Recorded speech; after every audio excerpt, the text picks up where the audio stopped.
If you need questions for next week, chapter 9, make sure Eugene sees you. He's in the back. So look around, wave at him if you need questions for chapter 9. Today we're ready for chapter 8 as we continue the study of the opening of the seven seals. And we're ready for the seventh of those seven seals. And that starts with chapter 8. This is our outline that we're following. Starting with chapter 6 is the opening of the seven seals. And that'll carry us through chapter 11. Then we shift gears completely with the second half of the book. The second half I'm talking about the not number of chapters, though it does end up that way. I'm talking about the second section of the book. Anyway, we're talking about the seven seals. In chapter 6, we had the opening of 6 of the 7. What was chapter 7 about? It was an interlude. The question was raised at the end of chapter 6, who could escape the wrath of the Lamb? And the answer to that was the redeemed, those who are God's people.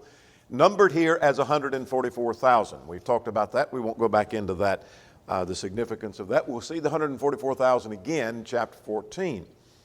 But chapter 7 was an interlude. It's kind of a parenthesis so that chapter 8 now picks up where we left off at the end of chapter 6. And what chapter 8 is doing is dealing with the seventh seal. We're ready now for the opening of the seventh seal. And so that's where we are now. Here's what happens in chapter 8. As a key verse would be verse 1, because this is the opening of the seventh seal. This is what this chapter is about. That continues on for following chapters. But we have the opening of the seventh seal. I call this chapter 4 of the seven trumpets. Out of that seventh seal are 7 trumpets. And so here are numbers of 7 that we've already seen. We have 7 angels. We have 7 seals, 7 bowls of wrath a little bit later. And so there's the number 7 signifying completion.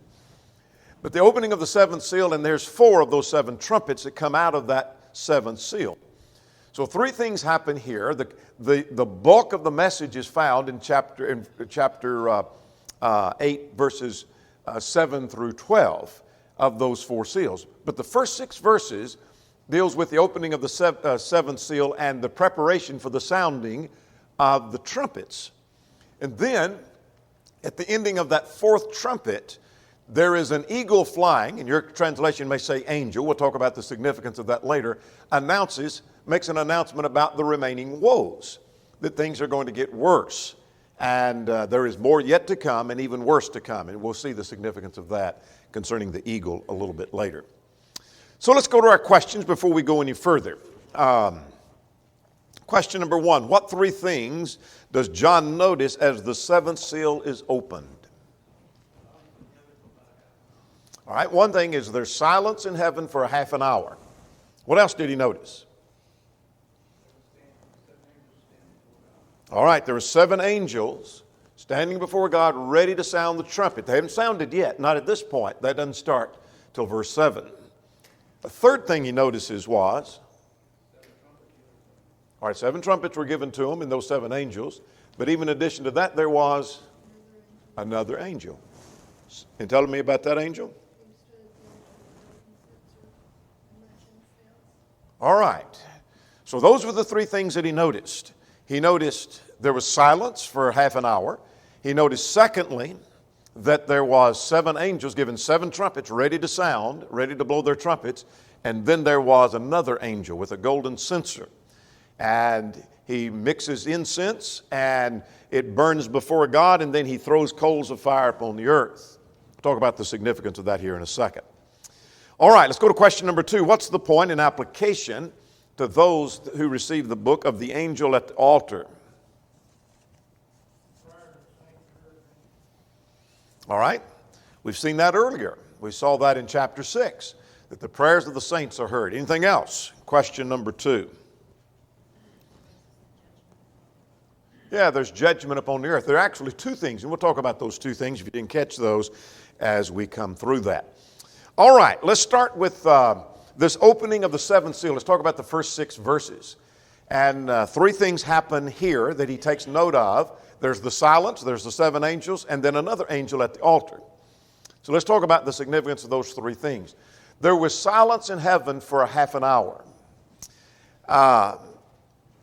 So what does that suggest? Some commentators have suggested that that silence may suggest a delay in judgment. The judgment is coming upon Rome, upon your enemy, but it's being delayed. So there's silence in heaven for half an hour. Much like the restraining force that we saw in chapter 7. Remember the angels holding the four corners, the winds at the four corners of the earth? Chapter 7. There's this restraining force. So that may be the significance of that. Some have, we cannot be dogmatic. Others have suggested that it is given for dramatic effect of waiting in breathless silence about concerning what's about to be revealed in this last seal. Here's the seventh seal, and so here's waiting in breathless silence for the revelation of that seventh seal. What's going to be in it? We saw the first six seals, and now we're ready for that seventh and waiting in breathless silence. Summers raises the question, why could it not be both? He said, it is not at all improbable that both ideas are symbolized. The dramatic expectation is judgment is delayed.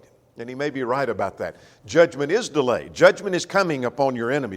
If you think God should do something now, and why is God waiting? There is silence for half an hour. There is the restraining force. And then there's going to be the unleashing. God's going to take care of the enemy. God's going to punish. But he'll do it on his own clock and his own time. But there is this dramatic effect of waiting for the sounding of the trumpets. The trumpets are ready to sound, but they haven't sounded yet. That doesn't start to verse 7. Make sense? All right, that's the first thing he takes note of. And remember, this is all taking place in a vision. Anything's possible in a vision. Now, notice there's 7 angels that prepare to sound their trumpets. And so verse 2 mentions he saw 7 angels who stand before God, and they were given 7 trumpets. Let's drop down to verse 6. So the 7 angels who were given 7 trumpets prepared themselves to sound. And we'll talk about the significance of trumpets in a moment. All we see at this juncture and how trumpets were used in the Old Testament is what I mean by that.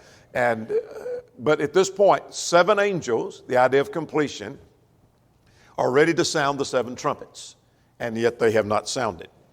But let's go to the third thing now. Let's talk about another angel at the altar. There's 2 significant thoughts here. That there was another angel that was given a golden censer. Now, what's a golden censer? You've come across that in the Old Testament. The priest were to use the golden censer. What's a golden censer? Or what's a censer? Say again? Yeah. It's a container in which coals and incense could be put. Some suggest, Lexham Bible Dictionary says, usually a cup-shaped vessel on the end of a long handle. And he suggests Leviticus 10. The case of Nadab and Abihu may be what that refers to. Or it could be a bowl setting on a pedestal. And he cites Ezekiel 8 and in verse 1, that censers could be filled with incense and with coal so that they could be burned and then it could be poured out. So it's just a container is all it is. It's a cup-shaped or bowl-shaped container. So this other angel, the text says, has a golden censer, and he filled it from the, at verse 4, well, let's see, I lost my place. Verse 3, and he came and stood before the altar that would seem to be the altar of incense of Leviticus 16. Though we don't know for sure, but that probably is the case, of the golden censers standing before the altar of incense. And he was given, notice the text says, given much incense, that he should offer it with the prayers of the saints upon the golden altar, which is before the throne. What do you make of the idea of the much incense? Not just a little incense. And there's going to be some conjecture on your part, and mine too, on that. So it could signify that the amount of praying that was being done during that time. Yeah. Just as, and Tom is exactly right, that's what I was fishing for, that as incense would ascend upward, and even as literal incense would ascend up before the throne of God, so it's taking the incense that's going to ascend before the throne of God and mixes with it the prayers of the saints. Now in a vision, anything's possible. You can't literally mix prayers with incense. But you can in this vision. So the prayers are mixed in, so the prayers ascend up before God. The point of it is that the prayers of the saints are ascending before the throne of God. So John sends a message, or Jesus through John sends a message to those who read the book that the prayers of the saints are ascending before God. But the much incense may suggest the many prayers that are being offered. In other words, God's hearing every one of those prayers. God hears every one of them. I'm wondering if God's hearing my prayer. I'm hurting, I'm crying, I'm suffering, I am going through persecution and tragedy and loss of loved ones. And I wonder if God's hearing my prayer. Well, there are many prayers going up, and they're all being mixed. Does that make sense? They're ascending before the throne of God. That's the idea. Now, so that's the point to be learned. Then the second thing is the angel took the censer, and what did he do with it in verse 5?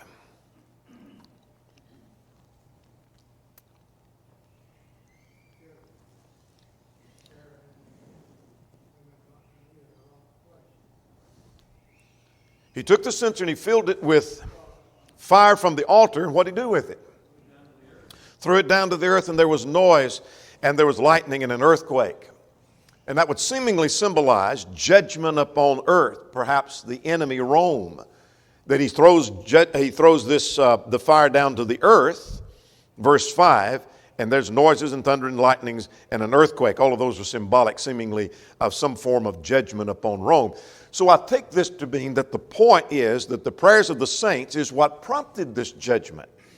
That he takes that golden censer and offers incense, and the prayers of the saints go up before God. And with that same golden censer, he scoops up some coals and throws it to the earth. And there is thundering, lightning, and earthquake. There's judgment on earth. So the two things, let's go back to question number, if I find my questions here. Question number 2, what's the point of the angel at the altar? Well, there are two things. And that is the prayers of the saints are heard, and there's going to be a punishment upon the wicked. That's encouragement to those who are receiving this letter. Does that make sense? How encouraging that is. Here they're suffering, they're going through problems and trials and tribulation, and they think Domitian has the upper hand, and maybe he's going to stamp out Christianity. And the answer to that is no. There may be silence for half an hour. That may be delayed, but God's listening to your prayers. In fact, God's listening to all of your prayers. There's many being offered, and that's what's prompting God to respond, and judgment is coming on your enemies. Does that make sense? And that's what the 7 trumpets are about. Does that make sense? So what's God going to do? Well, we're about to see when the first trumpet sounds, and the second, and the third, and the fourth, and the fifth, and the sixth, and the seventh. We're going to see something about what God's going to do. Questions or comments?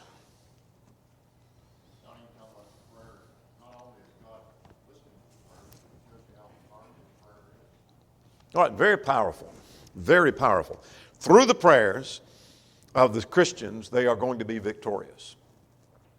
And that very well may be what makes you victorious over your problems and your trials and your tribulations, is the prayers that you offer before God that are ascending before the throne of God.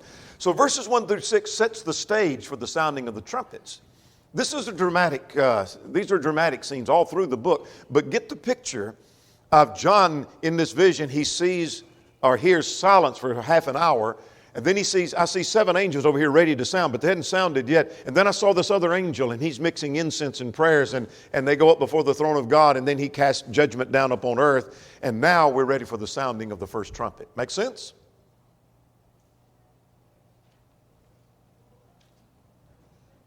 All right. Go to question number 4. Number 3, rather. What's the meaning of the first trumpet?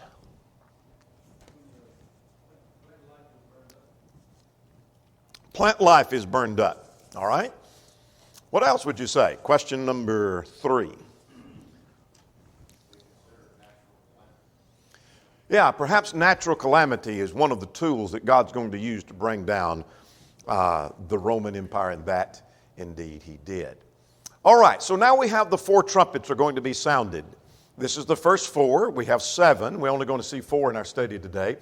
But let's pause for a moment and talk about trumpets as they're used in the Old Testament. We talked in our introduction about how the Old Testament is found repeatedly with emphasis in the book of Revelation.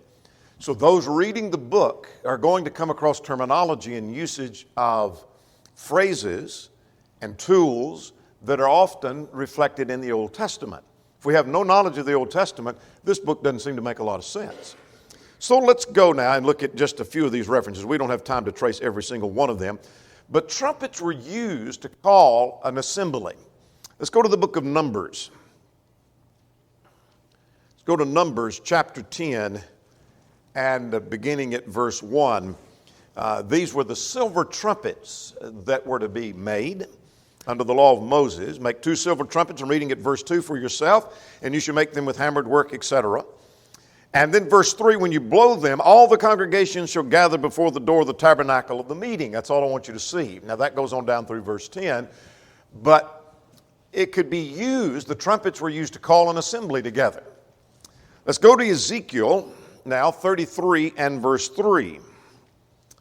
Go to Ezekiel 33 and in verse 3.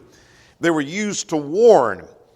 This is talking about the watchman. We just came through Ezekiel. We talked in chapter 3 and then again in 33 about Ezekiel being a watchman for God. That when the watchman sees the sword coming up on the land, if he blows the trumpet and warns the people. So trumpets were used to give a warning. Danger is coming. Let's go to Hosea 5. Go to the book of Hosea chapter 5 and in verse 8. Hosea 5 and in verse 8. This is judgment coming upon God's people. It said, blow the ram's horn in Gibeah and the trumpet in Ramah and cry aloud in Beth-aven. Look behind you, O Benjamin. In other words, here is a sounding of an alarm. An alarm is coming. Then one more. Let's go to Joel chapter 2. Joel chapter 2 verse 1 and then verse 15. Blow the trumpet in Zion. This is concerning the coming of the day of the Lord. That always refers to some form of judgment. And so here is the sound the alarm in the holy mountain. Drop down to verse 15. Blow the trumpet in Zion. Consecrate a fast. Call a sacred assembly. All of that suggests there is an alarm. So the summary of that is, and that's not all of the references, that a sounding of a trumpet was used to warn of some judgment coming and for a call for a change or repentance. So these 4 trumpets is sounding an alarm that something is coming, some danger is coming for somebody. Let's see what they are. It's a warning of a judgment and a call to repentance. So let's take the 4 trumpets. The first trumpet, let's look at verse 7, only one verse devoted to that. He said the first angel sounded, and what happened? Fire and hail mingled with blood were thrown to the earth. And again, this is a vision. So how does the sounding of a trumpet cause that? Well, when this trumpet sounds in a vision, here's what takes place. There's fire and there's hail and mingled with blood, and it's thrown to the earth. And 1/3 of the trees were burned up, and all of the grass was burned up, and that's the end of the sounding of the first trumpet. So what's that about? What does that mean?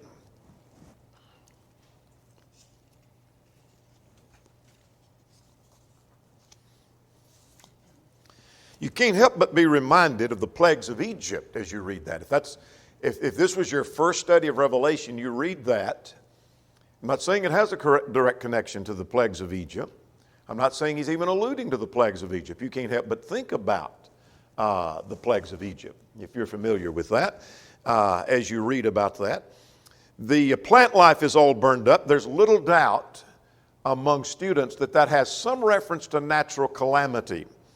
Those of you reading the material that I've written on the subject know that I noted that Homer Haley takes a little broader view. He says it cannot be limited to natural calamity upon the Roman Empire because Rome has not been introduced yet. I think that's a little bit of a weak argument. Summers argues that the first 4 are all dealing with natural calamity. I'll come back to that a little bit later. That there's some form of natural calamity befalling them. Not that literal hail, literal fire, and literal blood comes upon Rome. That may have happened. But it comes upon 1/3. What does 1/3 suggest to you?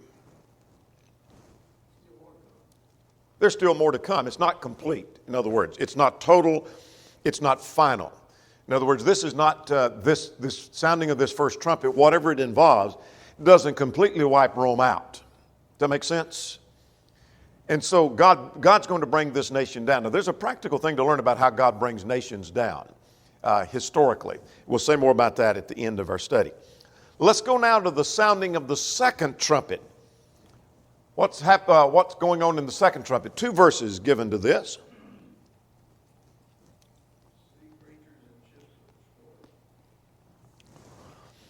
All right.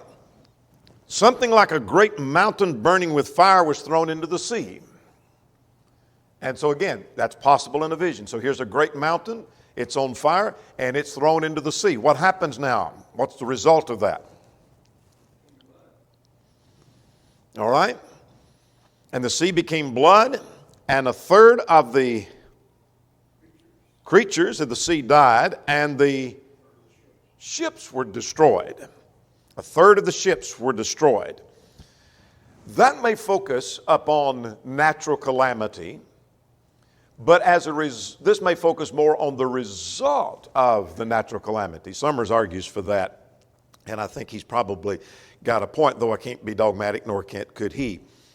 Again, we're talking about by it being a third, it's not a complete, not a total, not a complete collapse of the nation, but there's going to be economic and commercial collapse, as perhaps suggested by the destruction of the ships representing commerce, that there's going to be economic and commercial collapse as a result of the natural calamity or natural disasters. Now, let me stop and footnote here.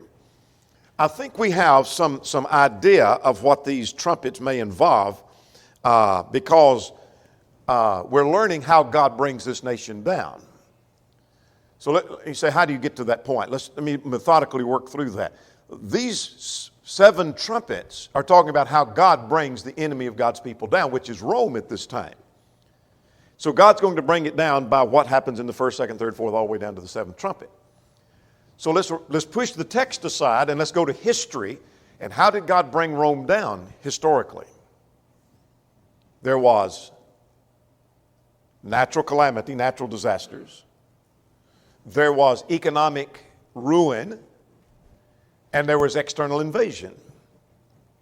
So history must also mesh with, does that make sense? History's got to mesh with this. That helps me with my interpretation of the text. That whatever these 7 trumpets are talking about must mesh with what we know historically happened. And so how was Rome brought down? Well, I'll say more about that toward the end in just a little bit. Various phases. It didn't happen overnight. It's not that Rome was strong and powerful one day and then the next day it just collapsed and it's gone. But over time it was weakened through economic decline, through natural disasters, earthquakes, famine, etc. We'll talk about some of that here as time permits in just a moment. So we may be focusing more on the effect of this in the second seal. Sea creatures and the ships destroyed. Let's go to the 3rd trumpet, verses 10 and 11.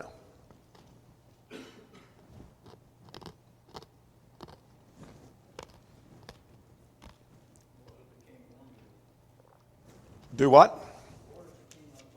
Yeah, became woodworm.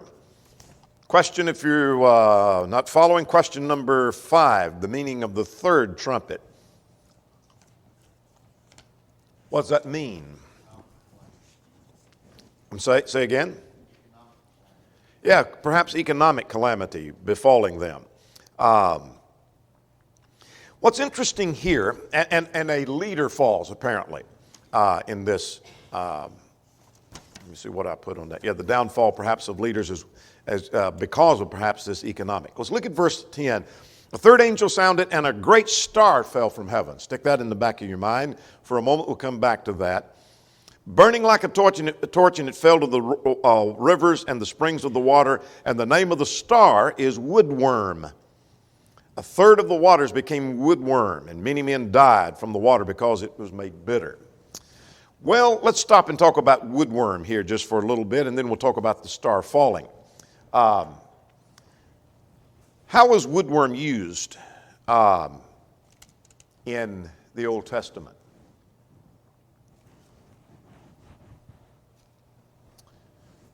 There are several references to woodworm in the Old Testament. Let's turn to Jeremiah.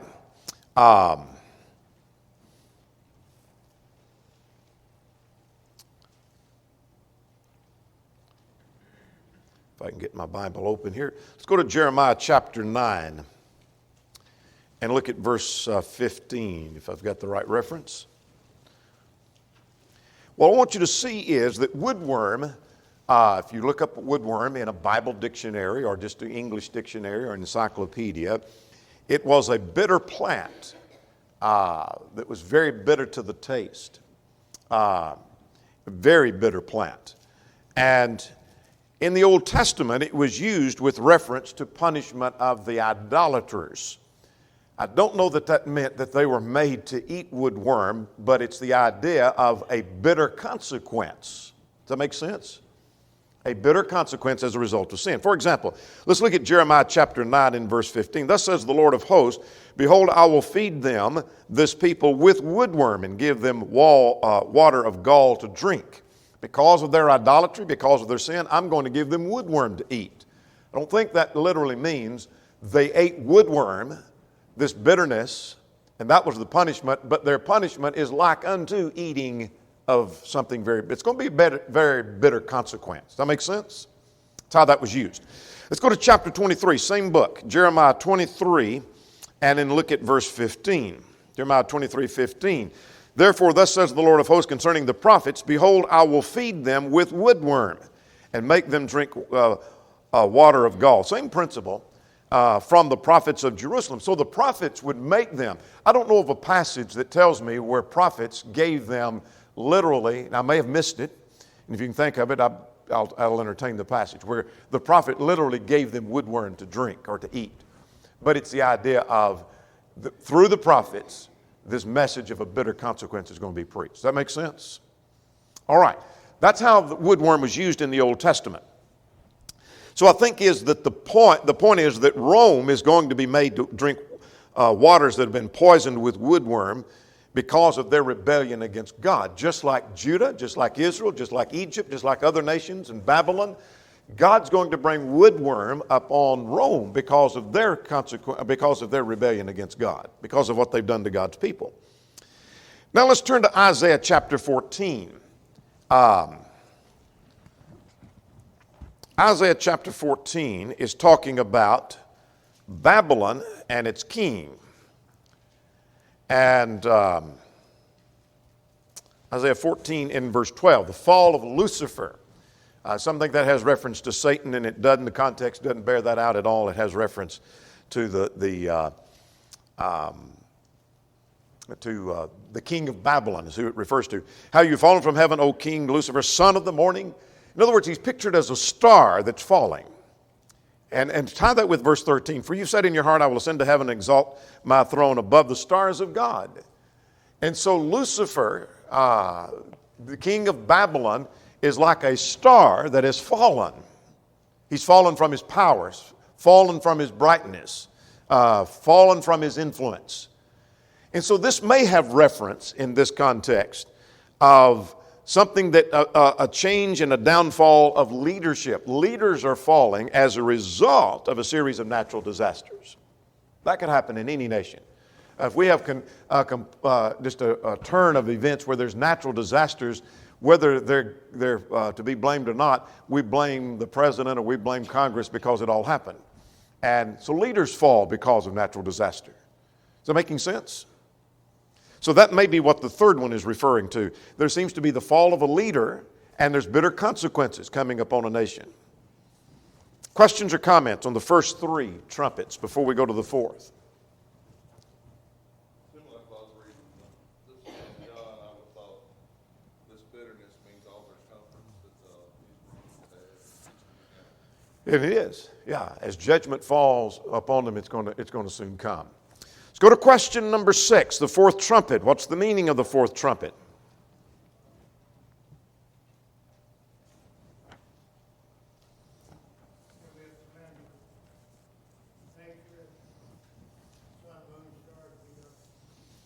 All right. Here is the sun and the moon and the stars darkened. Let's get verse 12. The fourth angel sounded, and the third of the sun was struck, and a third of the moon and a third of the stars so that a third of them were darkened, and a third of the day did not shine. Your footnote will say did not give light, and likewise the night. Now that's all of verse 12. We'll get to verse 13 in the eagle in just a moment. So here's the sun and the moon and the stars not giving their light. Well, that reminds us of Egypt that was burdened with darkness in the ninth plague in Exodus chapter 10. And I don't think this is to be taken literally, that there's a time when the sun and the moon and the stars are not going to shine, but it's going to be as if the sun and the moon and the stars are not going to shine. Now, Summers takes a view that this has reference to the consequence of natural calamity befalling. Haley says, and I just quote, he gives a more general interpretation. And Haley knew what he was doing on Revelation, but I think Summers did too. Said, and I'll just give this brief quote from Haley. He said, all the trumpets appeared to have a broader significance than describing the simple natural calamities within the Roman Empire. In fact, Roman Empire has not been specifically introduced, he said, at this juncture. I'm not sure about that. I'll leave that for you to decide. Now, let's talk about similar language being used in the Old Testament. Let's get our Bibles and turn to Isaiah 13 and in verse 10. When there was the downfall of the Babylonian Empire, the picture, we've done this several times, Isaiah chapter, what did I just tell you? Isaiah chapter 13 and in verse 10. Yeah. If you could imagine a nation that's the most powerful nation on earth, and we think we are in America, and suddenly tomorrow you wake up and I mean, this is possible. We don't have a speaker now, and we may not have a president tomorrow. But you wake up and we don't have a White House, we don't have a president, we don't have a Congress, we don't have a Senate, we don't have anything. Supreme Court's gone, it's all gone, and another nation has overtaken us. The receiving of that news would be no different than if you got up and the sun doesn't shine, and the announcement is the sun ain't going to shine for several days. We're not going to see it. And the moon's not going to shine, and you're not going to see any stars. It's utter darkness until we can get all this fixed. Well, look at Isaiah chapter 13, verse 10. Babylon was so powerful and strong, the stars of heaven and their constellation will not give their light, and the sun will be darkened as it's going forth, and the moon shall not cause its light to shine. In other words, that was a description of Babylon falling. Does that make sense? When Babylon fell, it's like the lights were turned out. All right, let me give you some other references. In interest of time, we won't read them all. Ezekiel 32:7, same principle concerning Egypt. Joel 2 and verse 10, the lights are going out on Judah. The nations generally, Joel 3 and in verse 15. As God dealt with Israel, Amos 8 and verse 9. And on we could go. The downfall of a nation is like the lights have been turned out. All right? Now I want to say something about these four trumpets now. These four trumpets seem to be talking about natural calamity and their effect. And we'll say more about that in just a second as time permits, that would result in economic and commercial failure and also result in the downfall of leaders. Now, whether that's what these are talking about, that happened in Rome. There were natural calamities, there was the downfall of leaders, and there was economic and social decline, commercial decline, and the nation fell. Does that make sense? And God uses that as a tool.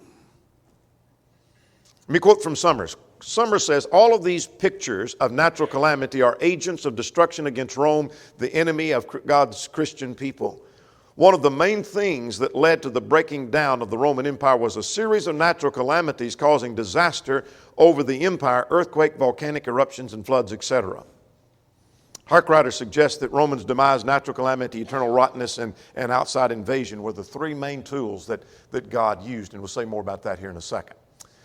Now let's talk about the eagle flying and finish this chapter, and then I want to make a summary at the end if time permits. Let's talk about the eagle flying. And you say, well, my translation says angel. So why does the King James and New King James, now listen carefully, my question is going to give you the answer. Why does the King James and the New King James use the word angel, but almost all other translations use the word eagle?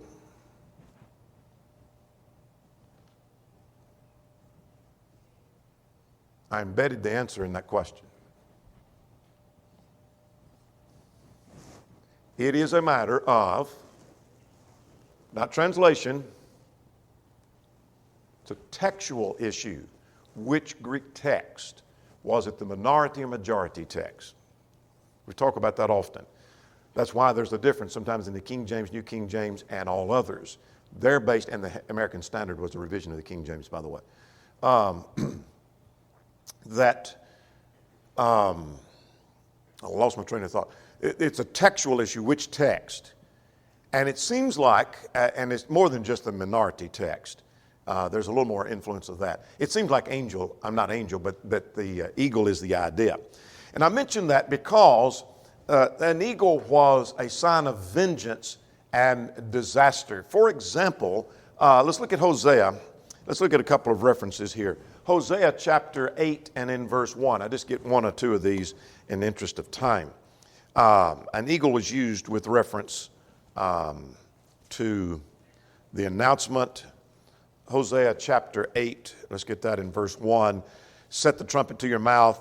He shall come like an eagle against the house of the Lord. And so disaster is coming. He's coming like an eagle, bringing disaster. See the same thing in Habakkuk 1, Deuteronomy 28, and maybe Matthew chapter 24. I say maybe, that's maybe talking about something different. But the eagle, notice at verse 13, the eagle says with a loud voice, woe, woe, woe. What does that suggest to you? A triple woe. Great warning, severity. A triple emphasis for severity, that the remaining three trumpets are to be sounded. That's the point of this eagle. In other words, the eagle is basically saying there is more and worse yet to come. If you think this is bad, the natural calamity and the economic ruin, there's more coming and it's going to get worse. Does that make sense? That's basically what the eagle is saying. There's severe judgment coming. Woe, woe, woe, judgment indeed is coming. Now, I wanted to get to this right here. Summers makes this observation. You hear me quote from Summers. I'm just fascinated with his work on Revelation. I like his work. But he talks about the series of sevens in the book of Revelation comes in this order of 4, 2, and 1. So whether you're talking about the seven seals or the seven trumpets or the seven bowls of wrath, they come in series of 4 that go in the same direction and are grouped together, and then there's 2 and then there's 1, making the 7. So, that being the case, that seemingly verses 1 to 4 talk about natural calamity and the effects of natural calamity. Then there's internal rottenness, moral decline, not just natural calamity, but moral rottenness going on. And then there's external invasion in the sixth trumpet. So of these trumpets that are being sounded, you have 4, and then you have 2, and then you have 1. You have this idea of 3 major things, 3 major events that brought down Rome. And that is natural calamity, internal rottenness, and external invasion. Does that make sense? We'll say more about that as time permits. Questions or comments? Our time is almost gone. I want to get one more thing if we can. All right. What's the point? Question number 8 of this chapter.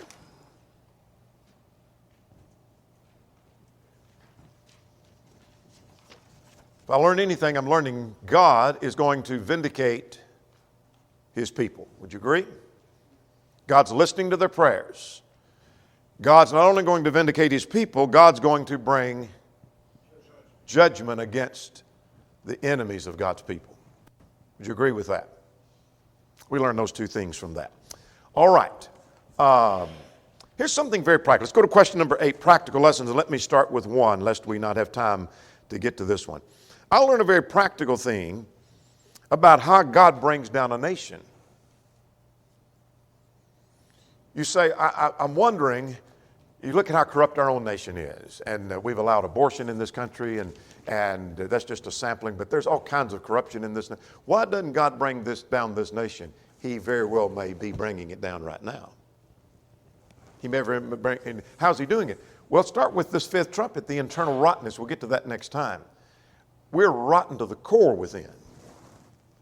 And it's tearing our nation apart. Exactly what went on in Rome is going on in our country now. What about natural calamities? Well, maybe some of the natural calamities may be ultimately destroying us. Economic decline may be destroying us.